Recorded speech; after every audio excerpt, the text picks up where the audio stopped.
नमस्कार भक्तों, आपका एक बार फिर से स्वागत है हमारे चैनल भक्ति की शक्ति में। आज की इस वीडियो में हम आपको सुनाएंगे सावन और नागपंचमी की पौराणिक कथा। शिव के गले में नाग क्यों है? हर हर महादेव, जय भोलेनाथ। भक्तों, नागपंचमी का त्यौहार केवल नागों की पूजा का पर्व नहीं, बल्कि भगवान शिव और सर्पों के बीच के गहरे आध्यात्मिक संबंध को समझने और सम्मान देने का अवसर है। आइए इस पावन सावन में शिव और नागों के इस गूढ़ संबंध की रहस्यमयी यात्रा पर चलें, जहां हर कथा में छुपा है भक्ति, ज्ञान और आत्म शुद्धि का संदेश। भोलेनाथ के आशीर्वाद के साथ आरंभ करते हैं इस रहस्यमयी कथा को। प्राचीन काल की बात है। सावन का महीना प्रारंभ हो चुका था। आकाश में घनघोर बादल उमड़ रहे थे। हरियाली चारों ओर फैल चुकी थी और वनों में पक्षियों की मधुर चहचहाट गूंज रही थी। ऐसे ही एक पावन दिन में हिमालय की तलहटी में स्थित एक प्राचीन आश्रम में आचार्य गौतम अपने शिष्यों को ज्ञान दे रहे थे। तभी एक शिष्य ने प्रश्न किया, गुरुदेव, सावन के इस महीने में नागपंचमी का विशेष महत्व क्यों होता है और इसका संबंध भगवान शिव से क्या है? यह सुनते ही आचार्य के नेत्रों में गहराई आ गई। उन्होंने शांत स्वर में कहा, वत्स, यह कथा केवल नागों की पूजा की नहीं, बल्कि सृष्टि की ऊर्जा, भगवान शिव की कृपा और नागवंश के उत्थान की अमर गाथा है। सुनो, मैं तुम्हें उस युग की कथा सुनाता हूँ जहाँ यह संबंध पहली बार स्थापित हुआ था। और फिर उन्होंने आंखें मूंद कर कथा का प्रारंभ किया। बहुत समय पहले, जब ब्रह्मांड के तत्व असंतुलित हो चुके थे, तब नागों की उत्पत्ति हुई थी। वे केवल विषधारी जीव नहीं थे, बल्कि ब्रह्मांड की ऊर्जा, रहस्य और संतुलन के प्रतीक थे। और इस रहस्य जो जुड़े थे स्वयं त्रिपुरारी महादेव। शिष्य ध्यानमग्न होकर सुनने लगे और उनके भीतर उस रहस्य की गहराई उतरने लगी, जो युगों से केवल सिद्ध पुरुषों को ही ज्ञात थी। और यहीं से प्रारंभ होती है वह कथा जो सावन, नागपंचमी और भगवान शिव के बीच के अविनाशी संबंध को उजागर करती है। जब आचार्य गौतम ने आंखें बंद कर ली और उनका स्वर गंभीर होता गया, तो चारों ओर एक आध्यात्मिक ऊर्जा फैल गई। उन्होंने कहा कि यह कथा उस काल की है जब सृष्टि का विस्तार प्रारंभ ही हुआ था। ब्रह्मा जी ने जब त्रिलोकी की रचना की, तब उन्होंने देव, दानव, मनुष्य, पशु, पक्षी और समस्त प्राणी जगत के साथ साथ एक विशेष वर्ग की सृष्टि की। वह वर्ग था नागों का। इन नागों की उत्पत्ति ब्रह्मा जी के मानस पुत्र कश्यप मुनि की पत्नी करदू से हुई थी। शेषनाग, वासुकी, तक्षक, करकोटक, धनंजय, पद्म और अनंत जैसे नागों का जन्म करदू के गर्भ से हुआ। ये नाग केवल जीव नहीं थे, बल्कि वेदों के अनुसार वे ब्रह्मांड की ऊर्जाओं के धारक थे, जो पृथ्वी के गर्भ से बसे रहकर उसकी स्थिरता बनाए रखते थे। परंतु जैसे ही कलयुग की आहट समीप आई, नागों का संतुलन बिगड़ने लगा। उनके अंदर क्रोध, लालच और विष की मात्रा बढ़ने लगी और वे अपने मार्ग से विचलित होने लगे। ऐसे समय में देवताओं ने भगवान विष्णु से सहायता मांगी, किंतु श्री हरि ने संकेत दिया कि इस विष की ऊर्जा को केवल एक ही संभाल सकता है। वह था महादेव, जो स्वयं काल के भी अधिपति हैं। तब समस्त देवगण कैलाश पहुँचे और महादेव के ध्यान में विघ्न डालने से पूर्व माँ पार्वती से प्रार्थना की। पार्वती जी ने प्रेम से शिव के समीप जाकर धीरे से कहा, प्रभु, नागों में असंतुलन फैल रहा है और केवल आप ही हैं जो इस विष को साध सकते हैं। भगवान शिव ने नेत्र खोले और मुस्कुराए। उनका स्वर गंभीर था, लेकिन वात्सल्य से भरा। देवी, जिनमें विष है, उनमें ही नवसृजन की संभावना भी छिपी होती है। यदि वे पथ भ्रष्ट हो रहे हैं, तो उन्हें दिशा देना मेरा उत्तरदायित्व है। यही वह क्षण था जब भगवान शिव ने नागों को अपने अंगों पर धारण करने का संकल्प लिया। उन्होंने वासुकी को अपने कंठ में स्थान दिया, शेषनाग को अपने आसन के रूप में, तक्षक को त्रिशूल पर सजाया और अन्य प्रमुख नागों को अपने गले, भुजाओं और जटाओं में स्थान दिया। यह केवल प्रतीक नहीं था, यह ब्रह्मांड को यह सिखाने वाला दृश्य था कि विषधरों को पराजित नहीं, साधित किया जाता है। और यहीं से प्रारंभ हुई वह परंपरा जो आज भी सावन में नागों के पूजन के रूप में जीवित है। हर वर्ष जब सावन आता है तो लोग नागों की पूजा करते हैं, उन्हें दूध अर्पित करते हैं, परंतु वे यह नहीं जानते कि इसका मूल कारण केवल भय नहीं बल्कि भगवान शिव द्वारा विष को अंगीकार करने की दिव्य लीला है, जिससे सृष्टि में संतुलन बना रहे। और इसी कारण नागपंचमी का त्यौहार केवल सांपों का पूजन नहीं, शिव के उस त्याग और स्वीकार का स्मरण है जिससे उन्होंने समस्त विष को अपने भीतर समा लिया और विष को भी अमृत बना दिया। आचार्य गौतम ने अपनी वाणी को और गहराई दी और बोले, वत्सो, अब मैं तुम्हें यह कथा सुनाता हूँ जिसमें वासुकी नाग का दुख, शिवजी का करुणा भाव और नागपंचमी की शुरुआत की झलक छुपी है। प्राचीन काल में जब वासुकी नाग को भगवान शिव ने अपने कंठ में स्थान दिया था, तब वह क्षण केवल गौरव का नहीं, एक अंतर्मन की पीड़ा का भी प्रतीक था, क्योंकि वासुकी उन नागों में से था जिन्होंने अनजाने में धरती पर भय और विष का प्रसार कर दिया था। एक बार की बात है, जब सावन का महीना चल रहा था, हिमालय के एक पर्वतीय क्षेत्र में स्थित नागकुंड नामक सरोवर में वासुकी ध्यानमग्न होकर तपस्या कर रहा था। वह शिवजी से क्षमा मांगना चाहता था, क्योंकि उसे लगता था कि नाग जाति की हिंसक प्रवृत्ति के कारण धरती पर संतुलन बिगड़ने लगा था। उसने अपने समस्त भ्राताओं को बुलाया और कहा, हमें अब केवल शिव की शरण में जाना होगा, क्योंकि वही हैं जो विष को भी कल्याण में बदल सकते हैं। तभी आकाश से अद्भुत तेज के साथ शिवजी प्रकट हुए। उनके नेत्रों में करुणा थी और मुख पर गंभीरता। उन्होंने वासुकी से कहा, वत्स, तुम्हारे भीतर पश्चाताप है और जहाँ पश्चाताप होता है वहाँ कल्याण का बीज पनपता है। तुम्हें अपने कर्मों से नहीं, अपनी भावना से आंका जाएगा। यह सुनते ही वासुकी रो पड़ा और उसने शिव के चरणों में अपने को समर्पित कर दिया। तभी वहाँ उपस्थित ऋषियों और ग्राम निवासियों ने उस दिन को उत्सव के स्वरूप में मनाया, वासुकी के तप का सम्मान किया और शिवजी के प्रति कृतज्ञता प्रकट की। उन्होंने दूध, चावल और कुशा से नाग मूर्तियों को पूजा की और यह संकल्प लिया कि हर वर्ष श्रावण मास की पंचमी तिथि को नागों की पूजा करके शिवजी को स्मरण किया जाएगा, जिससे उनके भीतर का विष शांत रहे और सृष्टि में संतुलन बना रहे। यही तिथि नागपंचमी के नाम से जानी गई। इस दिन महिलाएं अपने परिवार की रक्षा के लिए नागों की आराधना करती हैं।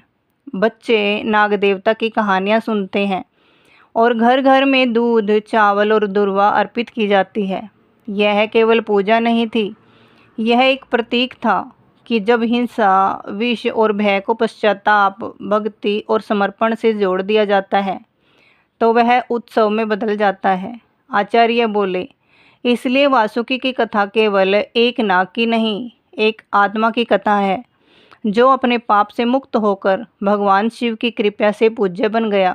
यह कथा सुनकर सभी शिष्य स्तब्ध रह गए, क्योंकि उन्होंने पहली बार नागपंचमी के पीछे छिपी भावना को समझा था और जाना कि सावन का यह पर्व केवल देवताओं का नहीं, पशु, प्राणी और हर उच्च तत्व का है जो शिव की चेतना में एकाकार हो सकता है।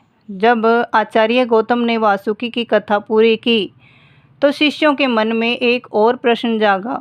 एक शिष्य ने पूछा, गुरुदेव, क्या शेष नाग भी शिवजी से जुड़े हैं? वे तो विष्णु भगवान के सया रूप में माने जाते हैं, फिर उनका स्थान इस कथा में कहाँ है? यह सुनते ही आचार्य गौतम के मुख पर सौम्य मुस्कान आई और उन्होंने कहा, वत्स, शेष नाग केवल विष्णु भगवान के अधिष्ठान नहीं, वे ब्रह्मांड के संतुलन के मूल स्तंभ हैं। जब विष्णु योग निद्रा में होते हैं तब शेषनाग ही पृथ्वी को अपने फनों पर धारण किए रहते हैं और यह शक्ति उन्हें प्राप्त हुई थी स्वयं भगवान शिव के आशीर्वाद से।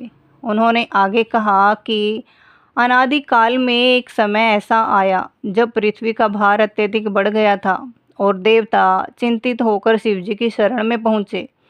शिवजी ने कहा, ऐसी आत्मा की आवश्यकता है जो न केवल सामर्थ्यवान हो बल्कि धैर्य, त्याग और समर्पण का प्रतीक भी हो।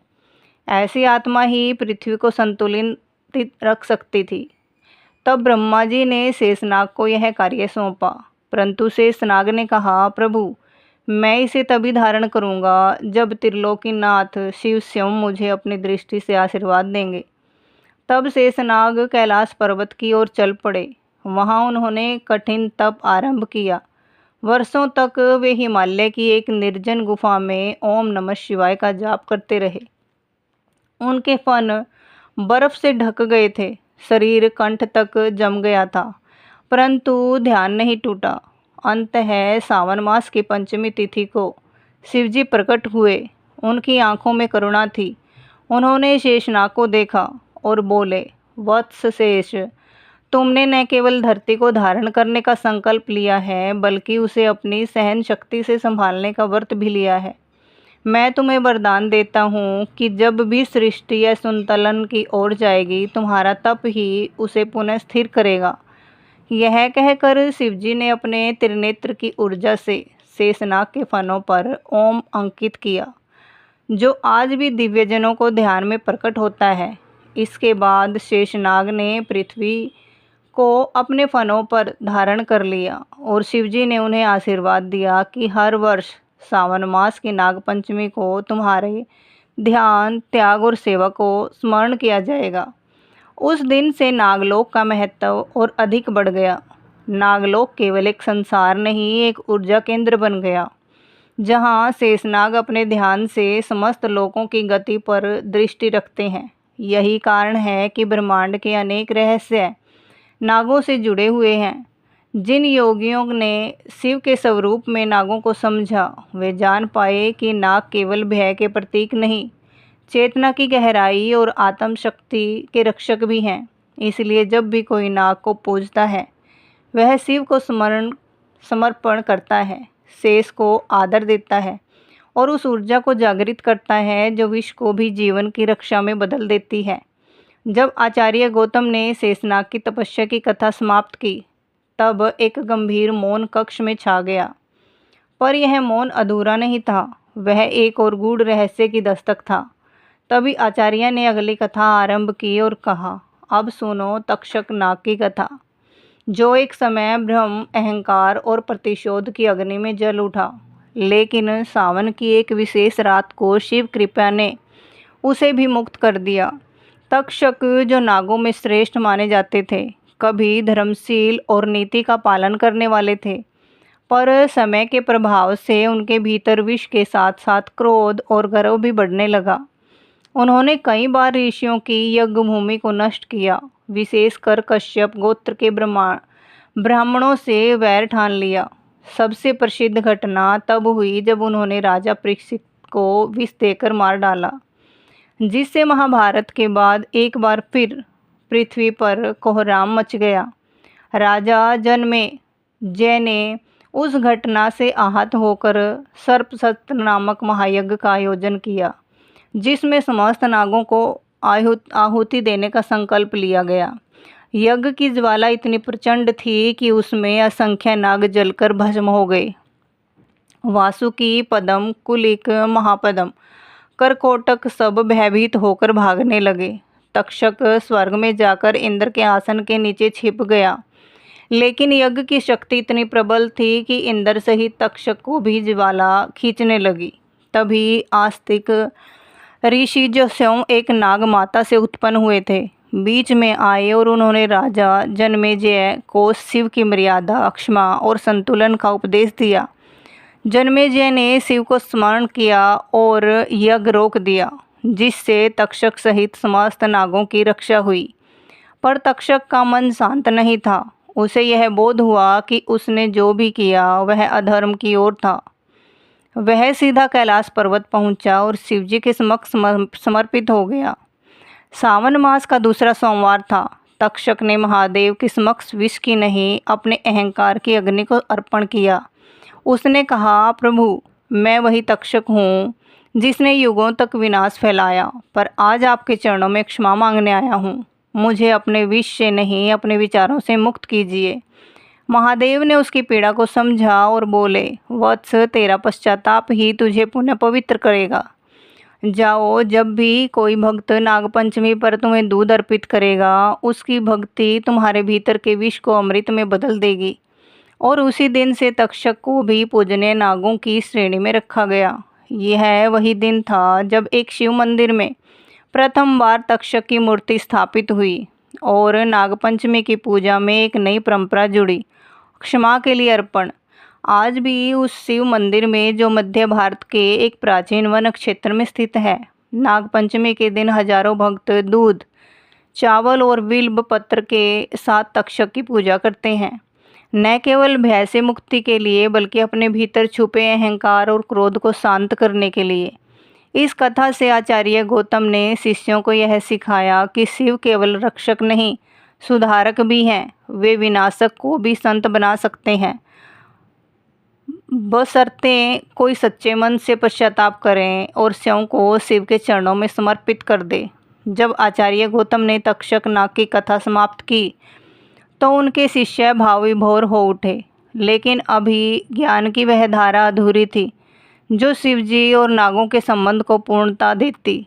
तभी उन्होंने एक और रहस्य से पर्दा उठाते हुए कहा, वत्सो, अब मैं तुम्हें एक ऐसी कथा सुनाता हूँ जो केवल नागों की नहीं, नाग कन्याओं की है। उन दिव्य नारियों की जो अपने तप, भक्ति और प्रेम से स्वयं भगवान शिव को आकर्षित कर लेती हैं।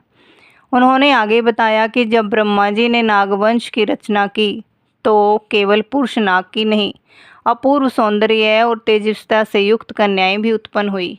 ये नाग कन्याएं शेषनाग, वासुकी, पद्म और करकोटक जैसे महान नागों की बहनें थीं। उनमें प्रमुख थी नागिनी मानसा, अलूपी, सुरसा और आरसा। ये नाग कन्याएं किसी सामान्य स्त्री की भांति नहीं थी।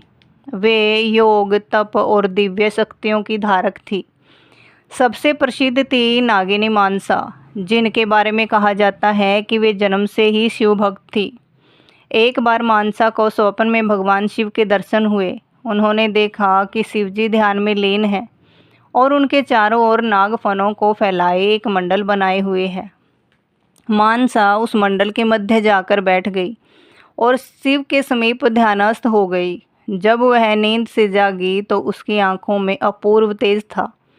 उसने प्रतिज्ञा की कि जब तक शिव साक्षात दर्शन नहीं देंगे वह अन्न, जल और निद्रा का त्याग करेगी। वह उत्तर दिशा की एक गुफा में जाकर तप में लीन हो गई। वर्षों बीते, ऋतु बदली, बालक वृद्ध हो गए, पर मानसा वहीं बैठी रही। अंततः एक सावन की पंचमी तिथि को जब आकाश से वर्षा की पहली बूंदें टपकने लगी, तभी शिवजी प्रकट हुए। उन्होंने देखा कि मानसा एक दिव्य अलौकिक आभा से प्रकाशित है। शिव ने कहा, देवी, तुम्हारी भक्ति ने मुझे बाध्य किया है कि मैं स्वयं तुम्हारे समक्ष उपस्थित हो जाऊं।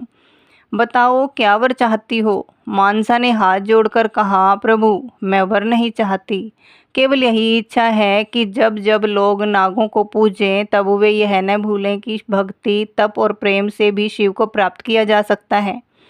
शिव जी अत्यंत प्रसन्न हुए और बोले, तुम्हारी तपस्या के स्मरण स्वरूप नागपंचमी के दिन जो भक्त स्त्रियां शिवलिंग की परिक्रमा करेंगी उन्हें तुम्हारी ही भांति भक्ति और शक्ति दोनों प्राप्त होंगी। उसी दिन से नागपंचमी के अवसर पर स्त्रियों द्वारा शिवलिंग की परिक्रमा की परंपरा प्रारंभ हुई। मानसा नागों की अधिष्ठात्री देवी बनी और शिव भक्ति के प्रतीक भी। आज भी बंगाल, असम, बिहार और उत्तर भारत के कई क्षेत्रों में नागपंचमी के दिन मानसा देवी की पूजा होती है, जो इस बात का प्रतीक है कि नारी यदि चाहे तो अपने तप से स्वयं महाकाल को खुश कर सकती है। यह कथा शिव और नागों के संबंध की एक और कड़ी है, जो यह दर्शाती है कि शिव की उपासना केवल भय से नहीं, प्रेम और समर्पण से भी होती है। आचार्य गौतम ने शिष्यों से कहा, जो शिवलिंग के चारों ओर परिक्रमा करता है वह केवल एक प्रतीक की नहीं, उस दिव्य परंपरा की परिक्रमा करता है जिसमें मानसा जैसे आत्माएं आज भी संसार को भक्ति का मार्ग दिखा रही हैं। आचार्य गौतम ने जब मानसा नागिनी की कथा समाप्त की तो उनके शिष्यों के मन में एक विलक्षण गूंज उठी कि क्या शिव केवल ध्यान और तप में ही प्रकट होते हैं या वे प्रकृति के प्रतीक रूपों में भी उपस्थित रहते हैं। इस जिज्ञासा का समाधान करते हुए आचार्य ने कहा, अब मैं तुम्हें एक ऐसी कथा सुनाता हूँ जो स्वयं मेरे पितामह ऋषि भृगु की स्मृति से मुझे प्राप्त हुई थी। यह कथा सावन की एक घनघोर वर्षा वाली रात की है, जब एक तपस्वी ऋषि ने पहली बार शिव को नाग स्वरूप में साक्षात देखा। हिमालय की दक्षिणी घाटियों में एक प्राचीन आश्रम था, जहाँ एक सिद्ध तपस्वी ऋषि दयातप वर्षों से शिवलिंग की उपासना कर रहे थे। सावन मास का समय था और पंचमी तिथि की रात थी। बादलों की गड़गड़ाहट, तेज वर्षा और शीतल हवाओं के बीच जब संपूर्ण जंगल सिहर रहा था, तभी ऋषि ने देखा कि उनके आश्रम के मध्य स्थित शिवलिंग पर एक विशाल नाग अपने फन फैलाकर सर्पाकार मुद्रा में लिपटा हुआ है। उस नाग की आंखें बंद थी और फन से टपकती जलधार शिवलिंग पर पड़ रही थी। यह दृश्य इतना अद्भुत था कि ऋषि दयातप क्षण भर के लिए भयभीत हो गए, लेकिन अगले ही क्षण उनके भीतर कोई अलौकिक शांति भर गई। उन्होंने ध्यानपूर्वक देखा कि वह नाग कोई सामान्य प्राणी नहीं था। उसके फन पर ओम का चिन्ह स्पष्ट था और उसके शरीर से दिव्य आभा निकल रही थी। जैसे ही ऋषि ने अपने नेत्र बंद कर ध्यान लगाया, उन्होंने भीतर एक गंभीर स्वर सुना, दयातप, मत घबराओ, मैं वही हूँ जिसकी तुम वर्षों से उपासना कर रहे हो। यह मेरा नाग स्वरूप है जिसे तुमने आज पहली बार जागृत रूप में देखा है। ऋषि कांपते हुए बोले, प्रभु, यह स्वरूप क्यों? शिवजी ने उत्तर दिया, वत्स, यह रूप उस ऊर्जा का प्रतीक है जो सृष्टि को संतुलित रखती है। नाग केवल विषधर नहीं, चेतना और शक्ति के वाहक हैं। जब मेरे आराधक इस स्वरूप में मुझे पूजते हैं तो मैं केवल नाग की पूजा नहीं, मेरे विकराल और करुणामयी स्वरूप को एकात्म भाव से स्वागत करते हैं। यह कहकर वह नाग धीरे धीरे विलीन हो गया और शिवलिंग पर एक दिव्य प्रकाश छोड़ गया। उस दिन के बाद ऋषि दयातप ने पंचमी तिथि की रात शिवलिंग पर दूध चढ़ाना और सर्प के आकार की कुशा लपेटना आरंभ किया, ताकि उस दिव्य दर्शन की स्मृति युगों तक जीवित रहे। यही परंपरा आगे चलकर नागपंचमी की रात को विशेष शिव पूजन का कारण बनी। आचार्य गौतम ने कहा, इसलिए जब भी तुम शिवलिंग पर नाग की आकृति देखते हो, जान लो कि वह केवल एक सजीव प्राणी नहीं, शिव का स्वयंभू जागृत रूप है, जो समय समय पर भक्तों को अपने अस्तित्व की अनुभूति देता है। यह कथा न केवल एक चमत्कार थी, बल्कि यह समझाने वाली थी कि सावन का महीना और नागपंचमी केवल पूजा पाठ नहीं, शिव की उपस्थिति को अनुभव करने का माध्यम है, जो कभी नाग बनकर, कभी अग्नि बनकर और कभी नाद रूप में तुम्हारे भीतर प्रकट होता है। जब आचार्य गौतम ने शिव के नाग स्वरूप का रहस्य शिष्यों को बताया तो उनका मन एक अलौकिक संसार में प्रवेश कर चुका था। पर आचार्य ने देखा कि अब उन्हें शिव और नागों के संबंध को केवल देवताओं और ऋषियों तक सीमित नहीं रखना चाहिए। इसलिए उन्होंने अगली कथा एक सामान्य गृहस्थ किसान से जुड़ी सुनाई, जिसमें यह स्पष्ट हो सके कि नागपंचमी केवल देवताओं का पर्व नहीं, जनमानस की आस्था का उत्सव भी है।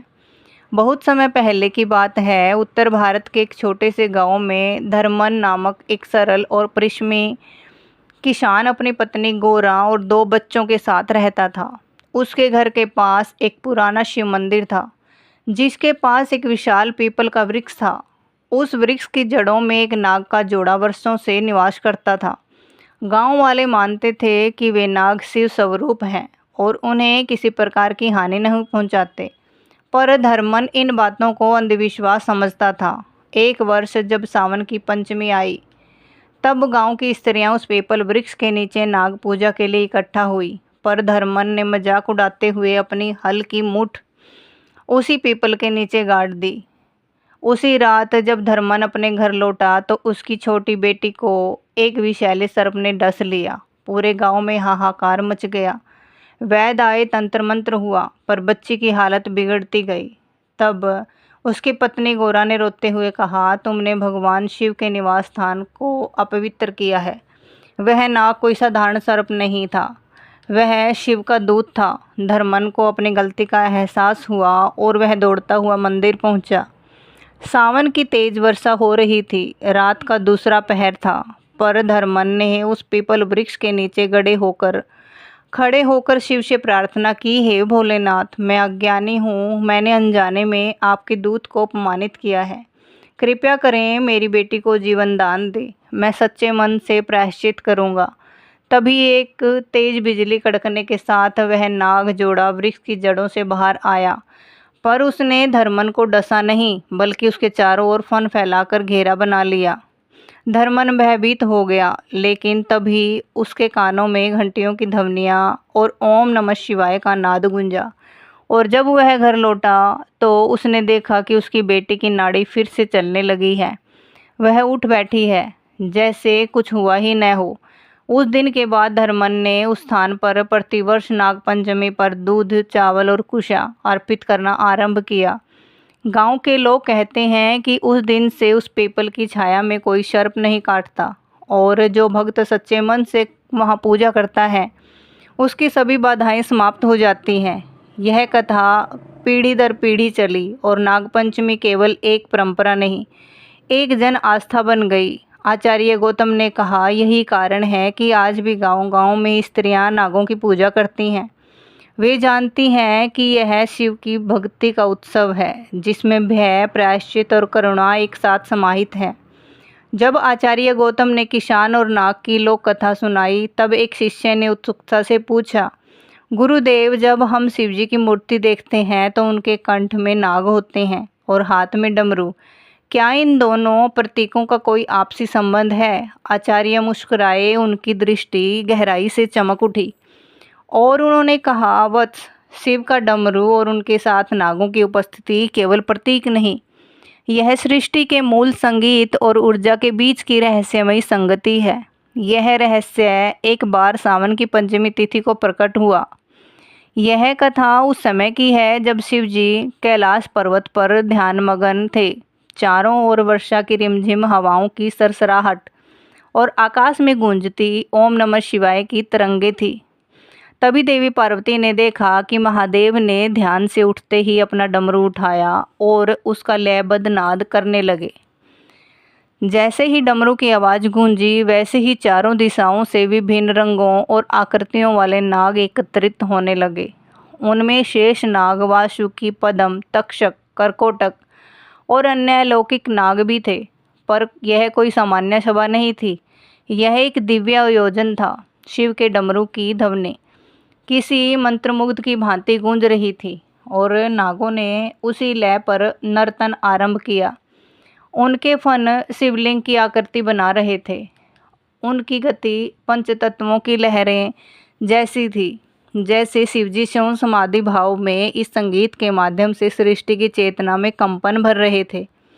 पार्वती जी ने विस्मय से पूछा, प्रभु, यह कौन सा राग है जिसे आपने डमरू से जन्म दिया और जिससे नागों की चेतना जागृत हो गई?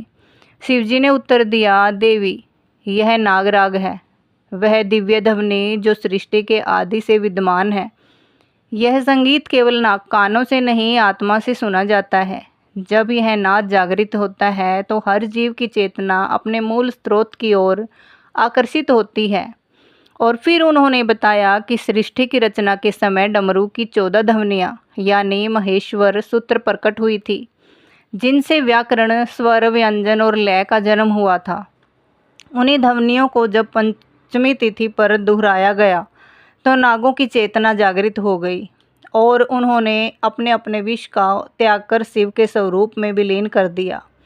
उसी दिन से मान्यता बनी कि सावन मास की नागपंचमी को यदि डमरू की ध्वनि, नागों की पूजा और शिव के ध्यान को एक साथ साधा जाए तो साधक को दिव्य संगीत और योग की गूढ़ अनुभूति होती है। यह कथा आगे चलकर तंत्र साधकों में प्रसिद्ध हुई। वे कहते हैं कि नागपंचमी की रात शिव का डमरू यदि किसी गुफा या वन में बजता सुनाई दे तो समझो कि शिव स्वयं अपने नागों के साथ तांडव कर रहे हैं और वह स्थान जागृत हो चुका है। आचार्य गौतम ने कहा, नागपंचमी केवल दूध और नाग के पूजन तक सीमित नहीं है। यह शिव की चेतना के साथ उस दिव्य लय को साधने का पर्व है जिसमें सृष्टि जन्म लेती है और मृत्यु भी उसी में विलीन हो जाती है। जब आचार्य गौतम ने शिव के डमरू और नागों की लयात्मक शक्ति का रहस्य बताया, तब एक और शिष्य ने जिज्ञासा व्यक्त की, गुरुदेव, गरुड़ जी तो विष्णु भगवान के वाहन हैं और उन्हें नागों से शत्रुता रही है। फिर शिव जी क्यों नागों को अपने प्रिय मानते हैं? क्या इन दोनों दृष्टिकोणों में कोई सामंजस्य है? आचार्य ने अपनी आंखें बंद की और एक गहरी सांस लेकर बोले, वत्स, यह प्रश्न बहुत गूढ़ है और इसका उत्तर छुपा है उस दिव्य वार्तालाप में जो स्वयं गरुड़ और शिव के बीच एक सावन की पंचमी को घटित हुआ था। यह घटना तब की है जब गरुड़ विष्णु भगवान के आदेश से कैलाश पर्वत की ओर गए थे।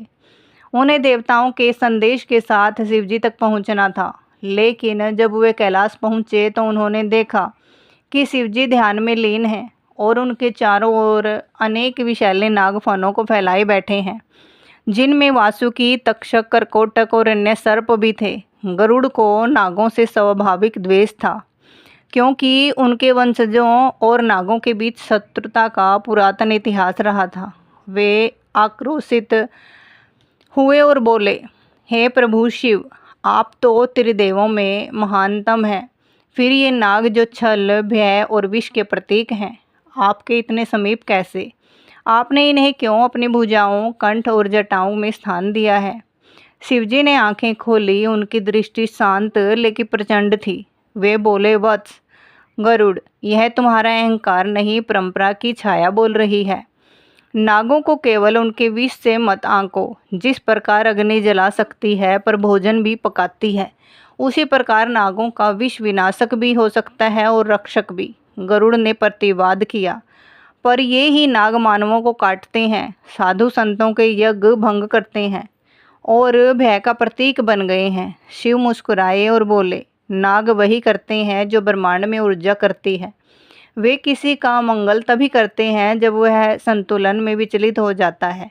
जो संयम में है, जो श्रद्धा से पूजन करता है, उसके लिए नाग रक्षक बन जाते हैं। उन्होंने आगे कहा, तुम विष्णु के वाहन हो, तुम्हारा कार्य गति है और नागों का कार्य गहराई। गति और गहराई जब साथ होती हैं तभी सृष्टि संतुलित होती है।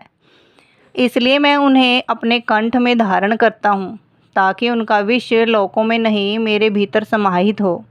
यही कारण है कि नागपंचमी के दिन लोग नागों को नहीं, मेरे स्वीकार को पूजते हैं।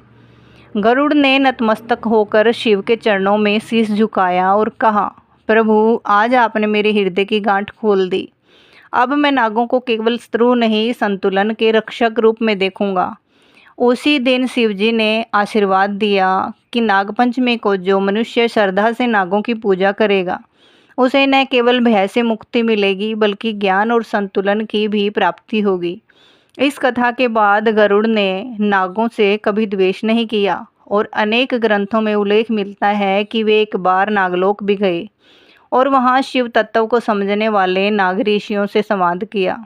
आचार्य गौतम बोले, यही कारण था कि आज भी गरुड़ ध्वजधारी मंदिरों में भी नागपंचमी का उत्सव मनाया जाता है, क्योंकि यह पर्व केवल नागों का नहीं, संतुलन और शिव की करुणा का प्रतीक है।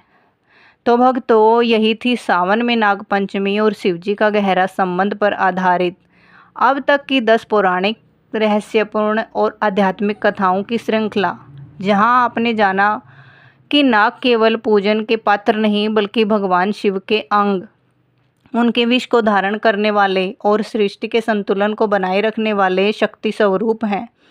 चाहे वह वासुकी की पश्चाताप कथा हो, शेषनाग की तपस्या, तक्षक का प्रायश्चित, मानसा नागिनी की भक्ति या फिर शिव के डमरू की ध्वनि पर नागों का नर्तन, हर कथा में छुपा है एक दिव्य संदेश कि जब भी अहंकार, विष, भय या ज्ञान जीवन में प्रवेश करे तो शिव का स्मरण, पश्चाताप की शक्ति और श्रद्धा का दीपक जीवन में प्रकाश ला सकता है। नागपंचमी केवल एक परंपरा नहीं, यह शिव और सृष्टि के रहस्यों को समझने का पर्व है। यदि आपको यह कथा श्रृंखला जरा भी रोचक, भावनात्मक और ज्ञानवर्धक लगी हो तो कृपया हमारे चैनल को सब्सक्राइब करें और वीडियो को ज़्यादा से ज़्यादा लाइक और शेयर ज़रूर करें। ऐसी ही आध्यात्मिक और रोचक कहानियाँ सुनने के लिए हमारे चैनल को सब्सक्राइब करें। बोलिए भगवान शिव शंकर की जय हो, माता पार्वती की जय हो। राधे राधे, जय श्री कृष्णा।